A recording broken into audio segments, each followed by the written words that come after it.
Thanks for joining us from the Ohio AgNet, the voice you know with the news you trust studio, sponsored by BASF, where you can count on the trusted performance of Olivo seed treatment to protect your soybean crop. Happy harvest! I'm Morgan Anderson out of Athens County. It's 74 degrees outside and cloudy, and the rain we've had for the last 2 days should be holding off. Our low for tonight is 58 degrees. Taking a look at your agricultural headlines, Ag Secretary Brooke Rollins launches antitrust probe into input suppliers. U.S. Agriculture Secretary Brooke Rollins says the government will investigate suppliers of farm inputs like seed and fertilizer for potential antitrust violations. The move sent shares of companies such as Nutrien, CF Industries, Mosaic, and Corteva sharply lower. Rollins announced that the Agriculture and Justice Departments have signed a memorandum of understanding to scrutinize competition in the ag marketplace. She also raised concerns about foreign influence, noting much of America's fertilizer production is overseas. The probe comes as farmers face rising costs for fertilizer, seed, and equipment, all while crop prices remain low and China shifts away from U.S. soybeans. Next up, the U.S. hog herd is shrinking. USDA reports the September 1st inventory at just over 74 million head, which is down 1% from last year. The breeding herd dropped 2%, while the summer pig crop fell 3% as fewer sows were farrowed. Even with record pigs saved per litter at nearly 12, overall numbers are tightening, and producers expect farrowings this fall and winter to remain lower. The report came in under expectations, a sign that cash, wholesale, and futures markets could see support. We'll take a quick break and we'll be right back after this. This is Dale Menyo with the Ohio AgNet. For over 25 years, my truck has been running strong on biodiesel, reliable, high-performance fuel that keeps me on the road promoting agriculture.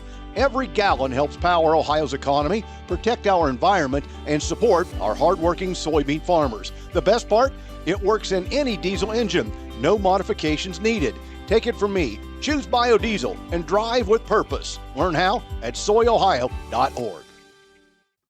Attention construction pros. Purple Wave Auction brings quality equipment to your fingertips. Join our bi-weekly online auctions featuring dozers, excavators, loaders, and more.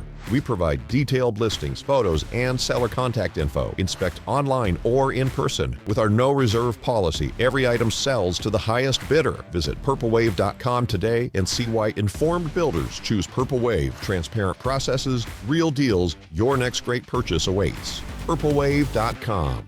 Welcome back. The Agriculture Secretary Brooke Rollins, she says a plan is being developed to rebuild our nation's beef cattle supplies. But what might that plan contain? Rod Bain with the USDA brings us more. Potential news forthcoming connected to the cattle industry from Agriculture Secretary Brooke Rollins, as discussed Thursday at the AgriPulse Ag Outlook Forum. First, in relation to the threat of New World screwworm to our nation's livestock and cattle and prevention efforts. We'll likely have another big couple of announcements on this in the coming day or two. Meanwhile, as for contracting beef cattle supplies in our country and growing demand of beef by consumers, we are developing a robust plan to revitalize and diversify the U.S. beef industry for producers, processors, and consumers. We will provide more details at a rollout in mid-October. Our plan will focus on opening up more working lands, expanding risk mitigation tools for our beef cattle industry. What is not expected within a proposed cattle plan? We have no current plans to offer any payment to beef producers. I'm Rod Bain reporting for the U.S. Department of Agriculture in Washington, D.C.